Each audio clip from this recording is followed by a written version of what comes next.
بڑی اذیت میں تھے، تو نبی پاک علیہ السلام نے ان کو اجازت دی کہ حبشہ کی طرف ہجرت کر جائیں۔ مسلمان ہجرت کر گئے، لیکن کافر اپنے آپ کو سمجھتے تھے کہ اب ہم بڑی طاقت ہیں اور ان کی جرت ہو گئی کہ حبشہ میں جا کے اپنی مرضی سے نمازیں پڑھیں اور اپنی مرضی سے دین پر عمل کریں۔ انہوں نے پیچھا نہیں چھوڑا، بڑی سلیقے سے اور بڑی سیاست سے اور بڑی شرارت سے یہ حبشہ پہنچے۔ پہلے جو نجاشی بادشاہ تھا، اس کے جو درباری تھے، قریبی لوگ، ان کو تحفے تحائف دیے، بادشاہ تک رسائی حاصل کی۔ پھر بادشاہ سے ملاقات کر کے کہنے لگے ہمارے کچھ لوگ وہاں سے بھاگ آئے اور حبشہ آ گئے، معاذ اللہ انہوں نے وہاں بڑا فتنہ اور بڑی شورش برپا کی ہے، تو آپ کے پاس انہوں نے آ کے پناہ لے لیا، تو ہمیں وہ لوگ واپس کر دے۔ تو نجاشی بڑا کمال آدمی تھا، اللہ نے اسے ایمان کی توفیق عطا کی، بڑا سمجھدار تھا۔ کہنے لگا میں وہ نہیں ہوں کہ جس کے کان بھرو گے، خوشامد کرو گے تو جیسے تم کہو گے ویسے ہو جائے گا، میں پہلے ان کو بلاتا ہوں، ان کی بھی رائے لیتا ہوں، ان کی بھی بات سنتا ہوں۔ کبھی بھی ایک بندے کی بات سن کر فیصلہ نہ کریں، دوسرے کی بات سنیں کہ تصویر کا دوسرا رخ کیا ہے۔ نجاشی نے بلا لیا، صحابہ نے طے کیا جو وہاں موجود تھے کہ ہماری نمائندگی کون کرے گا، ہم سب کی طرف سے بات کون کرے گا؟ تو حضرت جعفر طیار رضی اللہ تعالیٰ عنہ، مولا علی شیر خدا کرم اللہ تعالیٰ وجہہ الکریم کے بھائی، آپ کو سب نے نمائندہ بنایا کہ آپ ہماری طرف سے بات کریں۔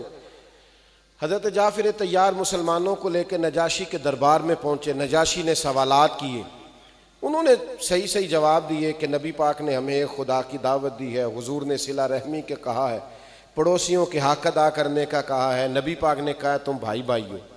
نجاشی نے خوبصورت تعلیمات سنی، اور پھر انہوں نے جب حضرت جعفر طیار نے جب قرآن مجید کی کچھ آیات بیان کی تو نجاشی بھی کھل کے رویا۔ اس کے دربار میں بیٹھے، چونکہ ان کا مذہب عیسائی تھا، دربار میں بیٹھے راہب اور پادری بھی کھل کے روئے۔ نجاشی متاثر ہوا، کہا جاؤ تم جا کے آرام سے اپنے طریقے سے اپنے دین کے مطابق عبادت کرو، تمہیں کوئی پریشان نہیں کرے۔ اب کفر بڑی شرارت کا قائل ہے، انہوں نے کہا کہ یہ کیا ہو گیا، نجاشی کے حق میں ہو گئے۔ ایک ان میں سے بولا، کہنے لگا کل میں ایسی چال چلوں گا کہ جڑ سے اکھڑ جائیں گے مسلمان معاذ اللہ حبشہ سے۔ تو کہا وہ کیا؟ یہ آپ نے ذرا غور سے بات کو سمجھنا ہے۔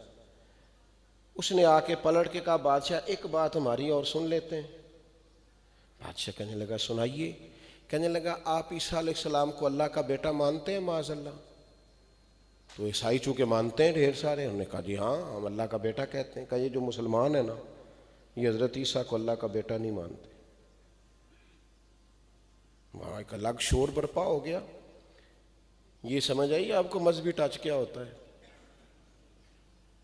یہ مذہب کے نام پر کسی گروہ کو، قبیلے کو کس طرح لوگ قابو کرتے ہیں۔ ایک مذہب کا اس نے کارڈ کھیل دیا، کہا آپ اللہ کا بیٹا کہتے ہیں اور وہ آپ کے پیغمبر کے بارے میں یہ رائے رکھتے ہیں کہ وہ اللہ کے بیٹے نہیں معاذ اللہ۔ اور یہ بالکل سچا ایک مسلمانوں کا نظریہ ہے، لا الہ الا اللہ کا ہمارا نظریہ ہے، قل هو اللہ احد اللہ الصمد لم یلد ولم یولد ولم یکن لہ کفوا احد۔ وہ نہ کسی کا باپ ہے نہ کسی کا بیٹا، اس جیسے ہے ہی کوئی نہیں، ہمسر ہی کوئی نہیں۔ مسلمانوں کا بڑا مضبوط نظریہ ہے، لیکن جہاں وہ موجود تھے جن کے ملک میں تھے ان کا نظریہ تو برعکس ہے۔ آپ ان کے نظریے سے ٹکرائیں اور وہ طاقت میں بھی ہوں اور اسلام ابھی بظاہر پاور میں بھی نہ ہو اور حق بات کہنے کا موقع آ گیا، اگلے دن بادشاہ نے کہا دوبارہ بلاؤ، یہ ہمارے مذہب کے بارے میں کیا نظریہ رکھتے ہیں۔ اب صحابہ پریشان ہوئے کہ اب کو بلایا، تو چلتے چلتے کچھ نہ کچھ خبر ان کو پہنچ گئی کہ جناب عیسیٰ کے بارے میں بات ہوگی، قربان جائیں۔ اب مشاورت ہوئی کرنا کیا ہے، تو بیک زبان میرے محبوب کے صحابہ کی حق گوئی۔ مسلمان نوجوانوں یاد رکھنا، حق گوئی ہی راہ نجات ہے، سچ ہی نجات دلاتا ہے۔ حق پہ کھڑے ہونا، ایک جھوٹ چھپانے کے لیے 100 بولنے پڑیں گے۔ حق کے رستے سے 1 انچ نیچے اترو گے لڑکھڑا جائیں گے پیر، ساری زندگی اپنے آپ کو سمیٹو گے سمٹ نہیں سکو گے۔ حضرت جعفر طیار اور صحابہ نے بیک زبان مشورہ کیا، ان کے مذہبی نظریات جو بھی ہیں ان کو ٹھیس پہنچتی ہے تو پہنچے، ہم وہی کہیں گے جو اللہ کا قرآن کہتا ہے اور مدینے والے کا فرمان کہتا ہے صلی اللہ تعالی علیہ وسلم۔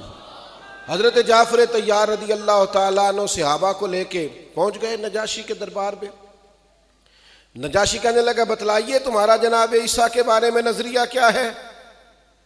جب بندہ حق بولتا ہے نا، ان الذین قالوا ربنا اللہ ثم استقاموا فلا خوف علیہم ولا هم یحزنون، اللہ فرماتے ہیں جنہوں نے کہا اللہ ہمارا رب ہے اور پھر اس پر ڈٹ گئے، انہیں نہ کوئی خوف ہوگا نہ وہ غمگین ہوں گے۔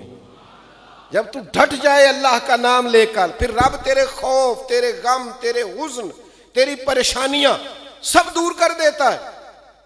حضرت جعفر طیار رضی اللہ تعالیٰ عنہ سے پوچھا جناب عیسیٰ کے بارے میں نظریہ کیا ہے؟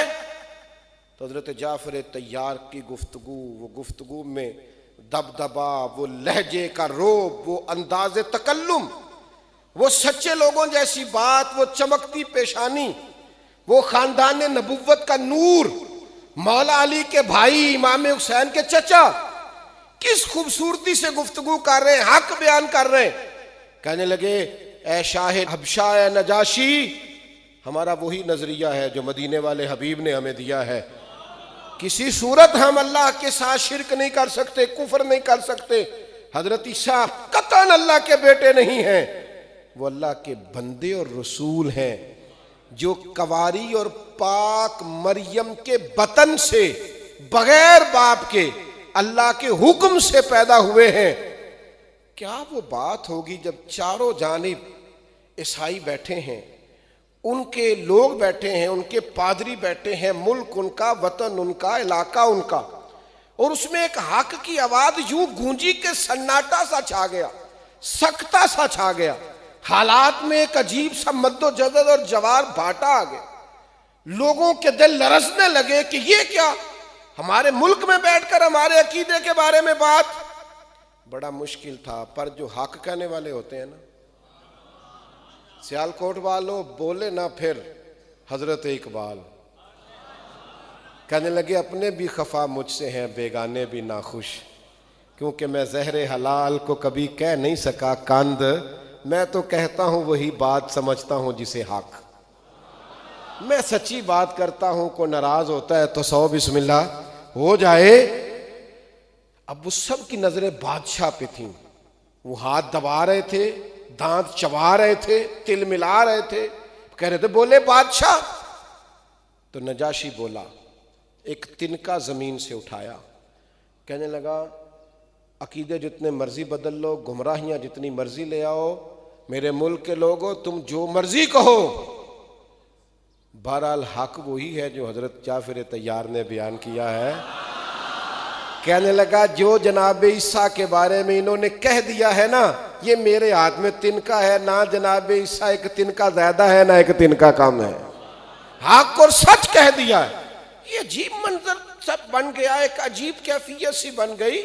کفرستان میں ایک توحید کی آواز گونجی، ایک حق کی آواز گونجی، اور اس ملک کے سارے در و دیوار نعرہ توحید کے ساتھ جگمگا اٹھے۔ تو کہہ تو دے، تو سچ بولتے دے، تو حق کہہ تو دے، تو اپنی زبان پر جملے سچے لے تو آ، کہنا تیرا کام ہے، مدد تو رب فرمایا کرتا ہے۔ ہم حق نہیں کہتے، ہماری طبیعت نہیں، ہم دوستوں میں بھی خوشامد پسند ہوتے ہیں۔ جن بچوں کو ڈانٹ ڈپٹ کر ہمیں ٹھیک کرنا چاہیے نا، جو ہمارے اپنے بچے ہیں، ہماری ذمہ داری ہے کہ ہم ان کو ڈانٹیں، وہاں بھی ہم سیاست کا شکار ہیں، وہاں بھی ہم یہ مطلب کہیں ایسا نہ سوچ لے کہ ان کا باپ ان کے وہ میں منو کی جی میں نے کہہ دیا۔ آپ ہر جگہ ڈر رہے ہیں، آپ ہر جگہ نرمی اور چیز ہے لیکن بزدلی اور چیز ہے، آپ ہر جگہ کمزور پڑ گئے، آپ کو جہاں کہہ دینا چاہیے تھا وہاں بھی نہیں کہہ پا رہے۔ او میرے دوستو، یہ کمزوری کی چادر اتار پھینکو، یہ بزدلی کے لحاف اتار دو، وقت بدل گیا، حالات بدل گئے، ہم نے بہت کچھ کھو ڈالا ہے۔ اب اپنی زندگی میں سچائی کا ساتھ دیں، کھڑے ہونا سیکھیں، بات کرنا سیکھیں، جملوں کے اندر آپ تیزی لائیں، آپ کے لفظ طاقتور ہوں، کیوں کمزور پڑتے ہیں؟ اپنے گھر میں، اپنے قبیلے میں، اپنے دوستوں میں سچی بات کریں. یہی ہے نا کہ تھوڑی دیر کے لیے لوگ برا کہیں گے. چھوٹا آدمی ہوں، کوئی دعویٰ نہیں کر سکتا، پر ذمہ داری سے کہتا ہوں، آپ سچ بول دیں لوگوں کے بیچ، آپ کے منہ پہ جو آپ کو برا بھی کہیں گے نا، رات جب تکیے پہ جا کے لیٹیں گے تو اندر سے آواز آئے گی، یار کہتا تو ٹھیک ہی تھا وہ. سچ کی اپنی بھی تو طاقت ہے نا، اس کی اپنی بھی تو قوت ہے نا. امام حسین کا یہ پیغام سمجھو، سچ کہنا سیکھو، سچ بولنا سیکھو، سچی بات کرنا سیکھو. حضرت ابوذر غفاری، نبی پاک علیہ السلام نے فرمایا زمین کے اوپر، یہ بخاری میں موجود ہے، فرمایا زمین کے اوپر اور آسمان کے نیچے حق بات کہنے والا، سچ بولنے والا میرے ابوذر غفاری سے بڑا کوئی نہیں. اس سے بڑا حق سچ والا کوئی. حضرت ابوذر غفاری رضی اللہ تعالی نے کلمہ پڑھا، اور بالکل اس وقت پڑھا جب مسلمان دار ارقم میں ہوتے تھے. اللہ کے حبیب علیہ السلام نے ان سے فرمایا کہ ابوذر حالات ٹھیک نہیں ہیں، ابھی اپنے کلمے کا اظہار نہ کرنا. تو حضرت ابوذر غفاری کہنے لگے یا رسول اللہ ابھی تو آپ نے فرمایا کسی ملامت کرنے والے کی پرواہ نہیں کرنی. حضور میں نہ ان مشرکوں کے بیچ جا کے اپنے رب کی توحید کا اعلان کروں گا، ان کافروں کے بیچ کھڑے ہو کے میں کہوں گا کہ لا الہ الا اللہ، لا الہ الا اللہ، لا الہ الا اللہ. ان کے بیچ کھڑے ہو کے میں کہوں گا اللہ کے سوا کوئی عبادت کے لائق. میں کہوں گا، کر لے جو کرنا ہے.